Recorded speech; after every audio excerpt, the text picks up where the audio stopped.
ክቡራት ናይ መንግስቲ ላዕለዎት ሓለፍቲ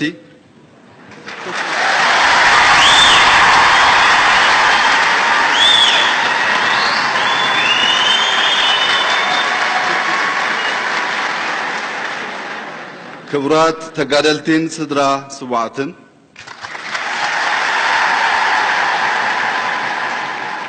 ክቡራት ዓበይቲ ዓዲ ዝተከበርኩም ነበርቲ ከተማ መቐለ ጻዊት ዝተገበረልኩም ኣጋይሽ ክቡራትን ክቡራንን ቅድሚ ኩሉ ልዕሊ ኩሉን ኣብዛ ጥንታዊትን ውቅብትን ዝኾነት ሰሜናዊት ኮከብ ከተማ መቐለ ተረኺበ ምሳኻትኩም ንምዝታይ እድል ብምርካበይ ዝተሰማዓኒ ልባዊ ሃጎስ ክገልጽ ይፈቱ።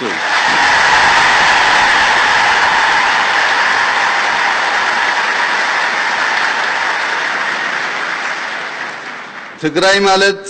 ናይ ሃገርና ኢትዮጵያ ታሪክ ከምንጀራ ተለዊሱ ዝተዘንከተላን ባዕዳውያን ወረርቲ ብዙሕዋን ካብ ሕፍረት ተጎልቢቦም ዝተባረሩላ ክፋል ኢትዮጵያ እያ።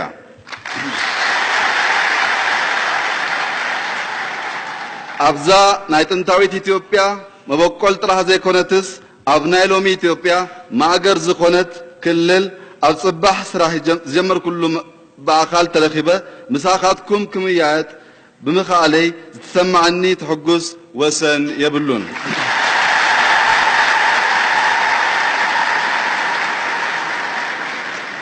ከምቲ ብዙሃት ዝስማማውሉ ትግራይ መድሓንቲ ኢትዮጵያ ዝተቀበረላ ምድሪ እያ። ትግራይ ኩርዓት ታሪክ ሃገርናን መበቆል ስልጣንናን ዝኾነ ሓወልቲ ኣክሱም ዝርከበላ ቦታ እያ። ትግራይ ካብ ሃይማኖትነት ሓሊፎም ናይ መንነትና መግለጺ ናብ ምዃን ዝበጽሑ ናይ ክርስትናን እስልምናን ሃይማኖት ናብ ሃገርናን ምጅምርታ ግዜ ብኣክሱምን ብነጃሽን ኣቢሎም ዝኣተውላ ክልል እያ። ትግራይ እቲ ናይ መላእ ጸለምትን ፈተውትን ፍትሕን ማዕርነትን ዝኾኑ ኩሎም ሰባት ኩርዓት ዝኾነን ናይ ናጽነትና መሰረት ዝኾነትን ኣድዋ ዝርከበላ ክልል እያ። ሕዚ ድማ ልዕሊ 3000 ዓመት ዘቁፅረት ከተማ ኣብ ሽረ ማይ ኣድራሻ ከባቢ ዝተረከበላ እንትኸውን ሃገርና መፈጠርታ ከተማታት ዓለምን ንምዃና ዝምስክር እዩ። ትግራይ መበቀልና ማህሌታዊ ያሬድን ዘርዓ ያዕቆብን ዝኣመሰሉ ዓበይቲ ፈላስፋታትን ሊቃውንታትን እያ። ትግራይ ኣብ ቅድሚ ሞት ጠጠው ኢሎም ምእንታ ፍትሕን ማዕርነትን ክብር መስዋዕትነት ዝኸፈሉን ንህንጸት ኢትዮጵያ ቤዛ ዝኾኑን ጀጋኑ ከምነ ስሑል፣ ሙሴ፣ ዋልታ፣ ሃፍቶም፣ ቀለበት፣ ሓየሎም፣ ብርሃነ መስቀል፣ ቀሺ ገብሩ፣ ኣሞራ፣ ጥላሁን ግዛው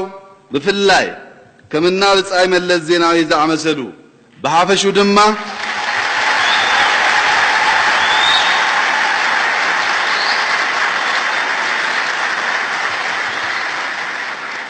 ብሓፈሹ ድማ ዘዚርካ ዘይውዳ ኣዲ ኣሻሕቲ ጀጋኑ ተጋደልቲን እያ። ትግራይ ኣብ ሃገርና ለውጥን ዲሞክራሲን ክመጽእ ዝተቃለሱ ዝተፈላለዩ ናይ ፖለቲካ ሓይልታት ህዝባዊ ድጋፍን ዕቁባን ዝረኸቡላን ናይ ኢህወደግ ውድባት ካብ ጸላእቲ ሓቢኣን ሓብሂባን ናብዚ ደረጃ ዘብጽአት እያ። ትግራይ ብዘይ ኢትዮጵያ ድማ ብዘይ ትግራይ ከም መኪና ብዘይ ሞተር ትርጉም የብሉን።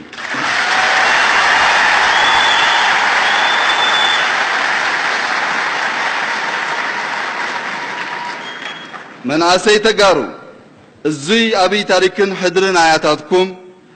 ክትግንዘቡን ክትህልውን ይላቦ። ከምቶም አያታትኩምን ሰብ ጽንዓትን ህዝባዊ ፍቅርን ሁኑ ዋልታ ማገርና ሀገርኩም ኩኑ ድሕረትን ድህነትን ታሪክ ንምግባር ተቃለሱ ዝኸበርኩም እድመ ዝተገበልኩም አጋይሽ ክቡራትን ክቡራንን ህዝቢ ትግራይ ወትሩ ሀገሩ ካብ ልቡ አውፂኡ ዘይፈልጥ ኣብ ህማቅ ኮነ ኣብ ጽቡቅ እዋን በኢትዮጵያዊነቱ ዘይደራደር ህዝቢ እዩ ገዛእቲ ደርብታት ጨቁኖሞን ረጊጾሞን ኣብ ዝነበርሉ ክፉእ እዋን እንኳ ምስ ካልኦት ህዝብታት ኢትዮጵያ ሃቢሩ ዲሞክራሲያዊ ስርዓት ንምህናጽ ኣእላፍ ደቁ ገቢሩ ንምቅላስ እዩ ዝመረጸ እምበር ኣብ ኢትዮጵያዊነቱ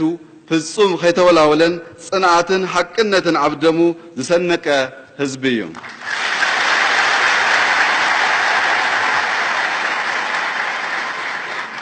ትማሊ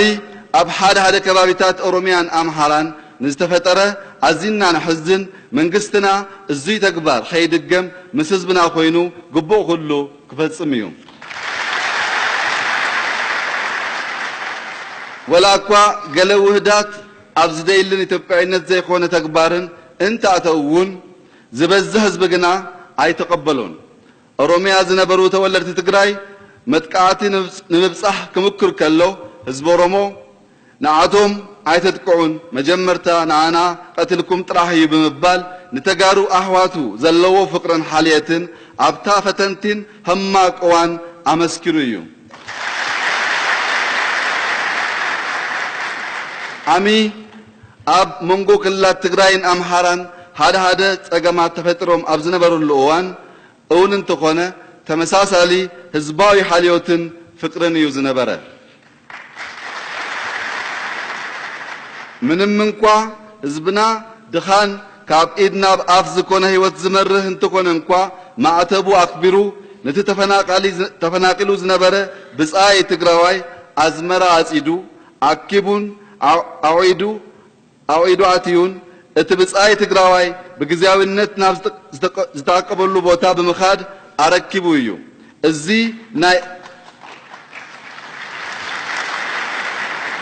እዚ ናይ ሓደ ኣምሓራይ ሓረስታይ ታሪክ እዩ ከምዚኣ ዝበሉ ኣብነታት ብዙሓት እዮም ህዝብና ንምእማን ዝኸብድን ፍቅርናን ምካልናን ሓቢርና ናይ ምንባር ድሎትናን ፍንትው ኣቢሎም ዘርእዩ ዝገርሙ ናይ ሓቢርካ ምንባር ዝኩርዕ ባህልን ዘለዎ ህዝቢ እዩ መን እዩ እሞ ምስ መን ዘይተዋሰበ እዛ ናይ ኩላትና መንበር ዝኾነት ኢትዮጵያ ብሓቂ ካብ ሓሸዋ ዝተሃነጸት ብቐሊል ክትፈርስን ገዛ ዘይኮነትስ ኣብ ነቕ ዘይብል ድልዱል መሰረት ዝተሃነጸት እያ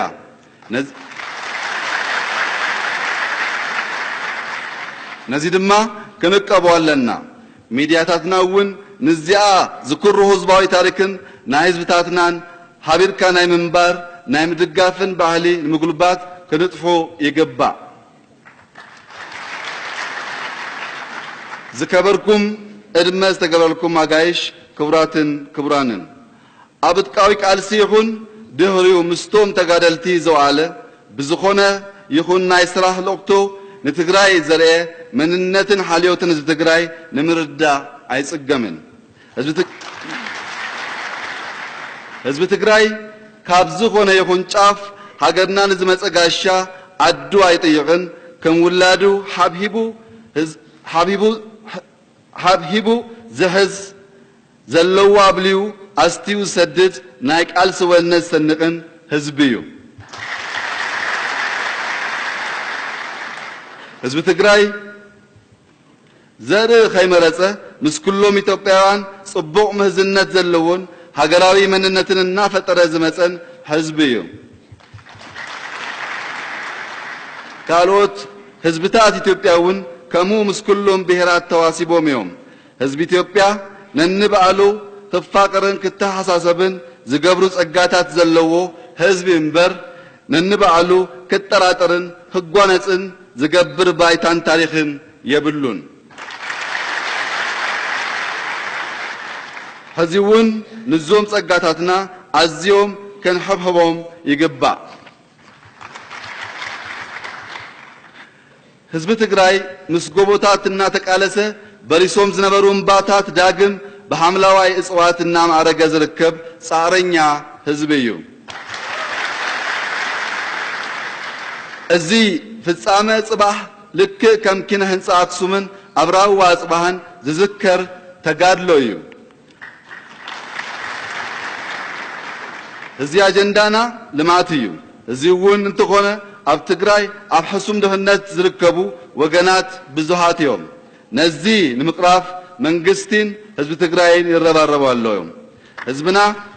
ህዝቢ ትግራይ እውን ኣብ ጎን መንግስታዊ ኮይንካ ክትረባረብ ይግባእ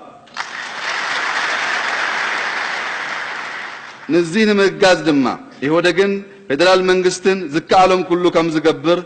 ከረጋግጸልኩም ይፈቱ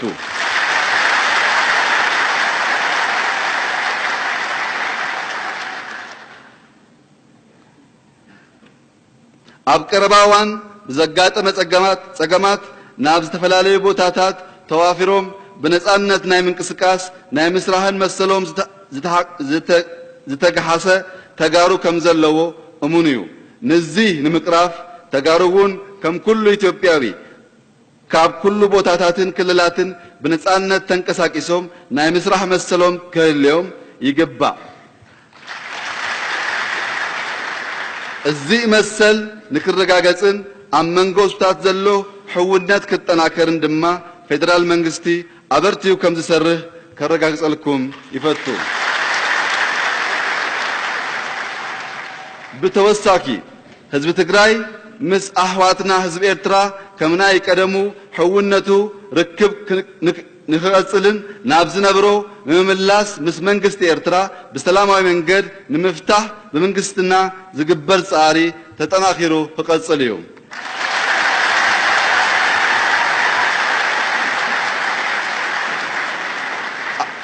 ኣብ መወዳእታ ንዓይን ንጉጅለ ልኡካተይን ንዝተገበረልና ደማቅን ልባዊ አቀባበልን እንግዶትን ካብ ልበይ ከመስግነኩም ይፈቱ ዘላለማዊ ክብርን ሞገስን ንጀጋኑ ስዋዕትና ክብር ያበለይ ይغنيልይ አመሰግናለሁ ገለቶማ